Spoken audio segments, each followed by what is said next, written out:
Magical menace Voldemort targets the cyber world. Yes, the Voldemort backdoor malware discovered on August 5th, 2024 is targeting organizations worldwide through a phishing campaign disguised as a tax agency communication. The campaign, which has sent over 20,000 messages to more than 70 organizations, utilizes a fake document link to deploy malware primarily affecting Windows users.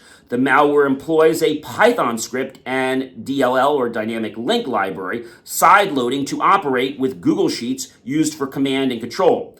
The attack has hit various sectors, particularly insurance, with potential aims of cyber espionage, and users are advised to avoid suspicious links and verify senders and use updated endpoint protection systems.